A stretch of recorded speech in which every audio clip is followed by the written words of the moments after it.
அனைத்து விவசாய பெருமக்களுக்கும் வணக்கம். நான் உங்கள் அக்ரி பிரவீனா. இன்னைக்கு நம்ம எதை பற்றி பார்க்க போகிறோம்னா, பருத்தியில் வரக்கூடிய பூச்சி தாக்குதல் எப்படி கட்டுப்படுத்தலாம்னு பார்க்க போகிறோம். இப்போ வெயில் காலம் ஸ்டார்ட் ஆயிடுச்சு இல்லையா, உங்களுக்கு பூச்சி தாக்குதல் தான் அதிகமாக இருக்கும். அதுலேயும் பருத்தியில் பார்த்தீங்கன்னா உங்களுக்கு இந்த புழுக்கள் எடுத்துக்கிட்டோம் அப்படின்னா அமெரிக்க காய்ப்புழு, இளஞ்சிவப்பு புழு. இதே வந்துட்டு அந்த சாரூஞ்சிர பூச்சி எடுத்துக்கிட்டோம் அப்படின்னா இலைப்பேனு, அஸ்வினி, மாவு பூச்சி, அதை விட்டால் உங்களுக்கு வெள்ளையி. இதுதான் உங்களுக்கு பெரும் பாதிப்பை ஏற்படுத்தும். இந்த அமெரிக்க காய்ப்புழுவும் இளஞ்சிவப்பு புழுவும் என்ன பண்ணுன்னு பார்த்தீங்க அப்படின்னா, காய்களில் துளையிட்டு உள்ளே இருக்க பகுதிகளை சாப்பிட்றதுனால நம்மளுக்கு பூக்களும் சரி காய்களும் சரி சேதமடையும். இப்போ காய்களை சேதப்படுத்துறதுனால நம்மளுக்கு அந்த பஞ்சோட தரமே குறைஞ்சிரும். இதே மாவு பூச்சி என்ன பண்ணுன்னு பார்த்தீங்க அப்படின்னா, காயிலையும் சரி அந்த இலைகள்லையும் சரி ஒரு பஞ்சு போன்ற ஒரு படலத்தை ஏற்படுத்தி சாறு உரியும். இதெல்லாம் மகசூலுமே பாதிக்கப்படும். இந்த இலைப்பேனும் அஸ்வினி என்ன பண்ணுன்னு பார்த்தீங்க அப்படின்னா, இலைக்கு அடியில் உட்காந்து சாரை உரியினால இலைகள்லாம் வந்துட்டு சுருண்டு போய் காணப்படும். இலைகள் நார்மலாக இருந்தால் தான் ஒளிச்சேர்க்கை நடக்கும், நம்மளுக்கு வந்துட்டு உணவு உற்பத்தி நடந்து மகசூலுமே அதிகரிக்கும்.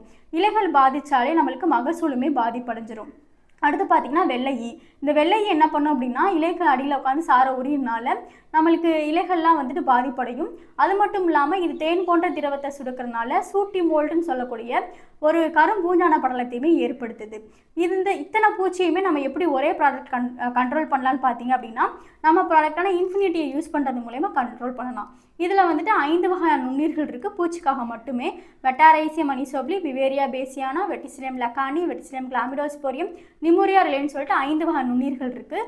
உங்களுக்கு வந்துட்டு அந்த பருத்தியில் வரக்கூடிய புழுக்களாக இருக்கட்டும், சாரூஞ்சிர பூச்சியாக இருக்கட்டும், வண்டாக இருக்கட்டும், நூற்புழு எல்லாத்தையுமே கண்ட்ரோல் பண்ணி கொடுத்துரும். இதே பார்த்தீங்கன்னா ஃபெர்டிலிட்டின்னு சொல்லுவோம். இது வளர்ச்சிக்காக. இந்த பூச்சிகள் பாதிப்பு வந்துச்சு அப்படின்னாலே அந்த இடத்துல நம்மளுக்கு வளர்ச்சி இருக்காது. ஸோ வளர்ச்சிக்காக ஃபெர்டிலிட்டி பயன்படுத்தணும். இதில் 6 வகையான நுண்ணீர்கள் வந்துட்டு 7 வகையான சத்துக்களை கொடுக்கும்.